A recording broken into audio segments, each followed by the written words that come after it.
Hi hello ನಮಸ್ತೆ friends. Ajit Kumar ಭಾರತೀಯ cinema ರಂಗದ ಬಹುಮುಖ ಪ್ರತಿಭೆ ಅಂದರೆ ತಪ್ಪಾಗ್ಲಿಕ್ಕಿಲ್ಲ. ಇವತ್ತು ತಮಿಳುನಾಡಲ್ಲಿ ಹೈಯೆಸ್ಟ್ ಫ್ಯಾನ್ ಬೇಸ್ ಇರೋ ಸ್ಟಾರ್ಗಳು ಯಾರಪ್ಪ ಅಂತ ನೋಡ್ತಾ ಹೋದ್ರೆ ಅದರಲ್ಲಿ ಅಜಿತ್ ಕುಮಾರ್ ಹೆಸರು ಕೂಡ ಮೊದಲ ಸಾಲಲ್ಲಿ ಫಿಕ್ಸ್ ಆಗಿರುತ್ತೆ ಅನ್ನೋದು ಗೊತ್ತು. ದಶಕಗಳ ಹಿಂದೆ ಅಜಿತ್ ಸಿನಿಮಾಗಳ ಕ್ರೇಜ್ ಹೇಗಿತ್ತು ಅನ್ನೋದು ಅಂದಿನಿಂದ ಅವರನ್ನ ನೋಡ್ತಾ ಬಂದಿರೋರಿಗೆ ಗೊತ್ತು. ಆದ್ರೆ ಇತ್ತೀಚೆಗೆ ಸಿನಿಮಾಗಳಿಗಿಂತ ಹೆಚ್ಚಾಗಿ ಅಜಿತ್ ಸೌಂಡ್ ಮಾಡ್ತಾ ಇರೋದು ರೇಸಿಂಗ್ ಮೂಲಕ. ಭಾರತವನ್ನ ರೆಪ್ರೆಸೆಂಟ್ ಮಾಡಿ ಅಜಿತ್ ಅಂಡ್ ಟೀಮ್ ಹಲವು ಚಾಂಪಿಯನ್ಶಿಪ್ಗಳಲ್ಲಿ ಭಾಗಿಯಾಗಿತ್ತು ಅನ್ನೋದು ದೊಡ್ಡ ನ್ಯೂಸ್ ಕೂಡ ಆಗಿತ್ತು. ಅಲ್ಲದೆ ಕಾರ್ ರೇಸ್ ಪ್ರಾಕ್ಟೀಸ್ ವೇಳೆ ಅಪಘಾತ ಅವಘಡ ಆಗಿದ್ದ ಸುದ್ದಿಗಳನ್ನು ಕೂಡ ಎಲ್ಲರೂ ನೋಡಿರ್ತೀರಿ. ಈಗ ಮತ್ತೊಮ್ಮೆ ಅಂಥದ್ದೇ ಒಂದು ಅಪಘಾತದಲ್ಲಿ ಅಜಿತ್ ಕುಮಾರ್ ಜಸ್ಟ್ ಎಸ್ಕೇಪ್ ಆಗಿದ್ದಾರೆ.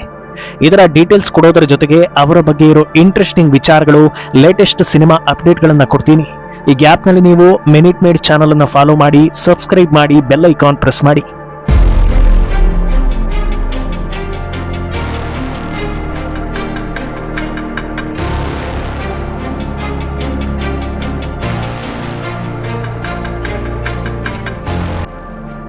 ಸಿನಿಮಾ ಬಿಟ್ರೆ ಕಾರ್ ರೇಸಿಂಗ್ ಮೇಲೆ ಅತ್ಯಂತ ಪ್ಯಾಷನ್ ಹಾಗೂ ಇಂಟ್ರೆಸ್ಟ್ ಹೊಂದಿರೋ ಅಜಿತ್ ಈಗ ಮತ್ತೊಮ್ಮೆ ಕಾರ್ ರೇಸಿಂಗ್ ನಲ್ಲಿ ತೊಡಗಿದ್ದಾರೆ. ಸ್ಪೇನ್, ದುಬೈ, ಇಟಲಿ ಬಳಿಕ ಬೆಲ್ಜಿಯಂನಲ್ಲಿ ನಡೆದ ಕಾರ್ ರೇಸ್ ನಲ್ಲಿ ಭಾಗಿಯಾಗಿರ್ತಾರೆ. ಆದ್ರೆ ಅಜಿತ್ ಅವರ ಕಾರು ಓಡಿಸೋ ಈ ಹುಚ್ಚು ಸಾಹಸ ಅಭಿಮಾನಿಗಳಿಗೂ ಕೂಡ ಹುಚ್ಚು ಹಿಡಿಸ್ತಾ ಇದೆ, ಆತಂಕಕ್ಕೂ ಕೂಡ ಕಾರಣವಾಗಿದೆ. ಯಾಕಂದ್ರೆ ಒಂದಲ್ಲ ಎರಡಲ್ಲ 3 ಬಾರಿ ಅಜಿತ್ ಕಾರು ಈಗಾಗಲೇ ಅಪಘಾತಕ್ಕೀಡಾಗಿತ್ತು. ಪ್ರತಿ ಬಾರಿ ಕೂಡ ಅಜಿತ್ ಕೂದಲೆಳೆ ಅಂತರದಲ್ಲಿ ಪಾರಾಗಿದ್ರು. ಹೀಗಿರುವಾಗ ಈಗ 4ನೇ ಬಾರಿ ಅಜಿತ್ ಅಪಘಾತಕ್ಕೆ ಒಳಗಾಗಿದ್ರು. ಬೆಲ್ಜಿಯಂನ ಕಾರ್ ರೇಸಿಂಗ್ ಈವೆಂಟ್ ನಲ್ಲಿ ಭಾಗವಹಿಸೋ ಮುನ್ನ ಅಜಿತ್ ಪ್ರಾಕ್ಟೀಸ್ ಮಾಡ್ತಾ ಇರ್ತಾರೆ. ಈ ಸಮಯದಲ್ಲಿ ಮಳೆ ಬಂದ ಕಾರಣಕ್ಕೆ ಟ್ರ್ಯಾಕ್ ಒದ್ದೆ ಆಗಿರುತ್ತೆ. ಹೀಗಾಗಿ ಅತಿ ವೇಗದಲ್ಲಿ ಬರ್ತಾ ಇದ್ದ ಅಜಿತ್ ಅವರ ಕಾರು ನಿಯಂತ್ರಣವನ್ನ ಕಳೆದುಕೊಳ್ಳುತ್ತೆ. ಇದರಿಂದ ಕಾರು ತಡೆಗೋಡೆಗೆ ಗುದ್ದುತ್ತೆ. ಅಪಘಾತದಲ್ಲಿ ಕಾರಿನ ಮುಂಭಾಗ ಸಂಪೂರ್ಣವಾಗಿ ನಜ್ಜುಗುಜ್ಜಾಗಿದ್ದು ಅಜಿತ್ಗೆ ಚಿಕ್ಕ ಪುಟ್ಟ ಗಾಯಗಳಾಗುತ್ತೆ. ಇದೇ ಸಮಯದಲ್ಲಿ ನೋವಿಂದ ಒದ್ದಾಡಿರೋ ಅಜಿತ್ ಆ ನೋವಲ್ಲೇ ಓಡಾಡಿದ್ದಾರೆ. ತಮ್ಮ ತಂಡಕ್ಕೆ ತಮಗೇನು ಆಗಿಲ್ಲ ಅಂತಾನೆ ಮುಂದೆ ಸಾಗಿದ್ದಾರೆ. ಸದ್ಯ ಈ ವಿಡಿಯೋ ಸೋಷಿಯಲ್ ಮೀಡಿಯಾದಲ್ಲಿ ವೈರಲ್ ಆಗ್ತಾ ಇದೆ. ವೈರಲ್ ಆದ ವಿಡಿಯೋ ಅಭಿಮಾನಿಗಳ ಆತಂಕವನ್ನ ಹೆಚ್ಚಿಸುತ್ತೆ. ಅನೇಕರು ಕಾರ್ ರೇಸ್ ಸಹವಾಸವೇ ಬೇಡ, ನಿಮ್ಮ ಪಾಡಿಗೆ ನೀವು ನಿಮಗೆ ಇಷ್ಟ ಬಂದಾಗ ಸಿನಿಮಾಗಳನ್ನ ಮಾಡಿಕೊಂಡು ನಮ್ಮೆಲ್ಲರನ್ನ ಮನರಂಜಿಸಿ ಅಷ್ಟೇ ಸಾಕು ಅಂತ ಹೇಳ್ತಾ ಇದ್ದಾರೆ. ಅಂದಹಾಗೆ ಅಜಿತ್ ಕಾರು ಅಪಘಾತಕ್ಕೆ ಈಡಾಗ್ತಾ ಇರೋದು ಇದೇ ಮೊದಲನೇ ಸಲವೇನಲ್ಲ. ಈ ಹಿಂದೆ ಕೂಡ ಅಜಿತ್ ಕಾರು ಅಪಘಾತಕ್ಕೆ ಈಡಾಗಿತ್ತು. ದುಬೈನಲ್ಲಿ 24 ಗಂಟೆಗಳ ಕಾಲ ನಡೆಯೋ 24H 2025 ಕಾರ್ ರೇಸ್ ನಲ್ಲಿ ಭಾಗವಹಿಸಲು ರೇಸ್ ಟ್ರ್ಯಾಕ್ ನಲ್ಲಿ ಅಭ್ಯಾಸವನ್ನ ಮಾಡ್ತಾ ಇದ್ದ ಟೈಮ್ನಲ್ಲೂ ಕೂಡ ನಿಯಂತ್ರಣ ತಪ್ಪಿ ಅಜಿತ್ ಕುಮಾರ್ ಅವರ ಕಾರು ರಣಭೀಕರ ಅಪಘಾತಕ್ಕೆ ಈಡಾಗಿತ್ತು.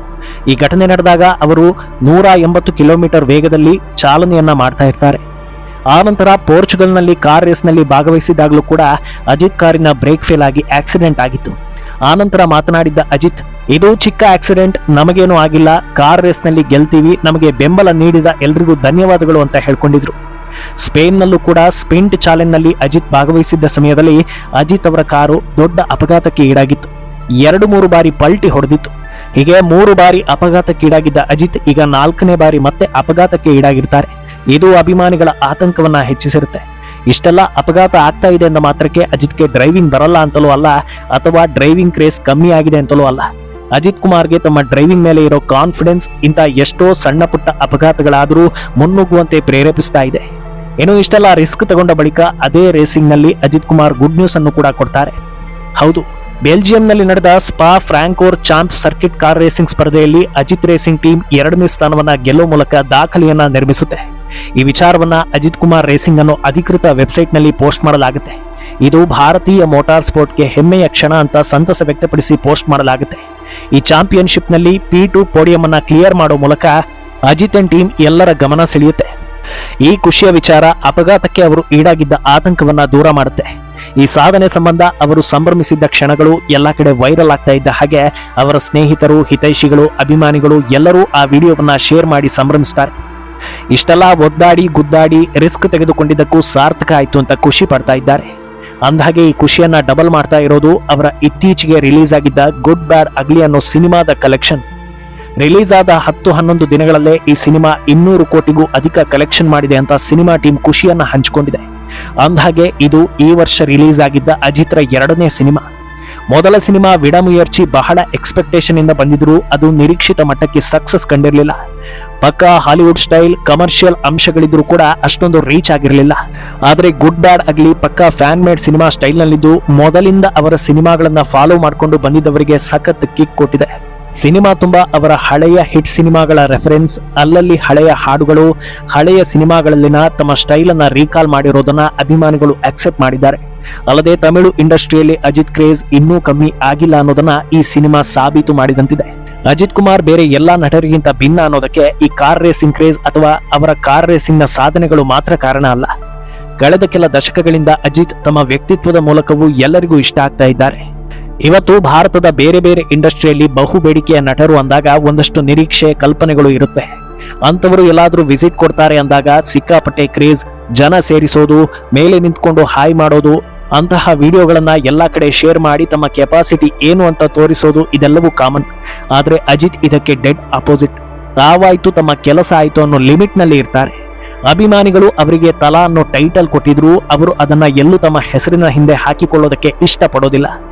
ಎಷ್ಟೇ ಬಿಗ್ ಬಜೆಟ್ ಸಿನಿಮಾ ಆದ್ರೂ ಟೈಟಲ್ ಕಾರ್ಡ್ನಲ್ಲಿ ಬರೋದು ಕೇವಲ ಅಜಿತ್ ಕುಮಾರ್ ಅಥವಾ ಎಕೆ ಅನ್ನೋದು ಮಾತ್ರ. ಇನ್ನು ಇತ್ತೀಚೆಗೆ ಎಲ್ಲಾ ನಾಯಕ ನಟರು ತಮ್ಮ ಸಿನಿಮಾಗಳ ರಿಲೀಸ್ಗೂ ಮುನ್ನ ದೊಡ್ಡ ಮಟ್ಟದಲ್ಲಿ ಆಡಿಯೋ ರಿಲೀಸ್ ಅಥವಾ ಪ್ರೀ ಇವೆಂಟ್ಗಳನ್ನು ಮಾಡಿ ಎಲ್ಲಾ ಕಡೆ ತಮ್ಮ ಸಿನಿಮಾಗಳನ್ನ ಪ್ರಮೋಷನ್ ಹಾಗೂ ಕ್ರೇಜ್ ಕ್ರಿಯೇಟ್ ಮಾಡೋದಕ್ಕೆ ಯತ್ನಿಸ್ತಾರೆ. ಆದರೆ ಅಜಿತ್ ಕುಮಾರ್ ಸಿನಿಮಾಗಳಲ್ಲಿ ಇದ್ಯಾವುದೂ ಇರೋದೇ ಇಲ್ಲ. ಸಿನಿಮಾ ಬರ್ತಾ ಇದೆ ಅನ್ನೋದಕ್ಕೆ ಒಂದು ಪೋಸ್ಟರ್ ಮೂಲಕ ಹಿಂಟ್ ಸಿಗುತ್ತೆ. ಸಿನಿಮಾ ಹೇಗಿರುತ್ತೆ ಅನ್ನೋದಕ್ಕೆ ಒಂದು ಟೀಸರ್ ರಿಲೀಸ್ ಆಗುತ್ತೆ. ಸಿನಿಮಾದಲ್ಲಿ ಏನಿದೆ ಅಂತ ಕ್ಯೂರಿಯಾಸಿಟಿ ಹುಟ್ಟಿಸೋದಕ್ಕೆ ಟ್ರೇಲರ್ ರಿಲೀಸ್ ಆಗುತ್ತೆ.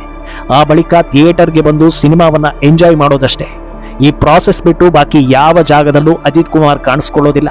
ಸಾಧ್ಯವಾದಷ್ಟು ಬಹಿರಂಗವಾಗಿ ಕಮ್ಮಿ ಕಾಣಿಸ್ಕೊಂಡ್ರು ಅಜಿತ್ ಕುಮಾರ್ ಕ್ರೇಜ್ ಮಾತ್ರ ಅಂದಿನಿಂದ ಇಂದಿನ ತನಕ ಹಾಗೆ ಇದೆ ಅನ್ನೋದಕ್ಕೆ ಗುಡ್ ಬ್ಯಾಡ್ ಅಗ್ಲಿ ಸಿನಿಮಾ 200 ಕೋಟಿ ಕ್ಲಬ್ ಸೇರಿದ್ದೇ ದೊಡ್ಡ ಸಾಕ್ಷಿ. ಇಷ್ಟೆಲ್ಲ ರಿಸ್ಟ್ರಿಕ್ಟೆಡ್ ಆಗಿ ಅಥವಾ ಹಿಡನ್ ಆಗಿ ಇರೋ ಅವಶ್ಯಕತೆ ಇದೆಯಾ? ಇದರಿಂದ ಅವರ ಫ್ಯಾನ್ಸ್ಗೆ ಬೇಸರ ಆಗೋದಿಲ್ವಾ ಅನ್ನೋ ಪ್ರಶ್ನೆಗೆ ಖುದ್ದು ಅಜಿತ್ ಕುಮಾರ್ ಉತ್ತರ ಕೊಡ್ತಾರೆ. ತಾವು ಸಿನಿಮಾದಲ್ಲಿ ನಟಿಸ್ತಾ ಇರೋದ್ರಿಂದ ತಮಗೆ ದುಡ್ಡು ಬರ್ತಾ ಇದೆ, ಅದನ್ನ ಜನರು ನೋಡಿ ಎಂಜಾಯ್ ಮಾಡಬೇಕು ಅಷ್ಟೇ. ವಿಪರೀತ ತಲೆ ಕೆಡಿಸ್ಕೊಂಡು ಅಭಿಮಾನವನ್ನ ಅತಿರೇಕಗೊಳಿಸ್ಕೊಂಡು ಫ್ಯಾನ್ ಕ್ಲಬ್ ಮಾಡಿ ತಮ್ಮ ಕೆಲಸವನ್ನ ಜೀವನವನ್ನ ಹಾಳು ಮಾಡ್ಕೊಳ್ಳೋದು ಇಷ್ಟ ಇಲ್ಲ. ಅಭಿಮಾನಕ್ಕೆ ಒಂದು ಲಿಮಿಟ್ ಇರಲಿ ಅನ್ನೋದು ಅಜಿತ್ ಅವರ ಅನಿಸಿಕೆ. ಆದ್ರಿಂದ ಬಹಳ ಕಡಿಮೆ ಬಹಿರಂಗವಾಗಿ ಕಾಣಿಸ್ಕೊಳ್ತಾರೆ ಹಾಗೂ ಯಾವ ಸೋಷಿಯಲ್ ಮೀಡಿಯಾಗಳಲ್ಲೂ ಅವರು ತಮ್ಮ ಪರ್ಸನಲ್ ಅಕೌಂಟ್ ಅನ್ನ ಹ್ಯಾಂಡಲ್ ಮಾಡ್ತಾ ಇಲ್ಲ. ಇಷ್ಟಾದರೂ ಕೂಡ ಅವರ ಕ್ರೇಜ್ ಹಾಗೆ ಇರೋದ್ರಿಂದ ಅವರ ಆಪ್ತರು ಹಾಗೂ ಮ್ಯಾನೇಜರ್ ಅವರ ಸಿನಿಮಾಗಳ ಬಗ್ಗೆ ಅಪ್ಡೇಟ್ಸ್ ಕೊಡೋ ಮೂಲಕ ಅಭಿಮಾನಿಗಳಿಗೆ ಸಹಾಯ ಮಾಡ್ತಾ ಇದ್ದಾರೆ. ಒಟ್ನಲ್ಲಿ ಬಹುಮುಖ ಪ್ರತಿಭೆ ಅನ್ನೋದು ಮಾತ್ರವಲ್ಲದೆ ಅಜಿತ್ ಪಾಲಿಸಿಕೊಂಡು ಬಂದಿರೋ ನೀತಿಗಳು ಅವರನ್ನ ವಿಶೇಷ ಸ್ಥಾನದಲ್ಲಿ ನಿಲ್ಲಿಸಿದೆ. ಇದೆಲ್ಲದರಿಂದ ಆಚೆಗೆ ಅವರು ಅದ್ಭುತ ನಟ ಅನ್ನೋದರಲ್ಲಿ ಯಾವ ಅನುಮಾನವೂ ಇಲ್ಲ. ಅವರ ವಿಂಟೇಜ್ ಸಿನಿಮಾಗಳನ್ನ ನೋಡ್ತಾ ಇದ್ರೆ ಈಗಲೂ ಕೂಡ ಮೊದಲ ಸಲ ನೋಡೋ ಹಾಗೆ ಫೀಲ್ ಬರುತ್ತೆ. ಈ ಎಪಿಸೋಡ್ ಬಗ್ಗೆ ನಿಮ್ಮ ಅನಿಸಿಕೆಯನ್ನ ಕಮೆಂಟ್ ಮೂಲಕ ತಿಳಿಸಿ. ಮಿನಿಟ್ ಮೇಡ್ ಚಾನಲ್ ಅನ್ನು ಫಾಲೋ ಮಾಡಿ, ಸಬ್ಸ್ಕ್ರೈಬ್ ಮಾಡಿ.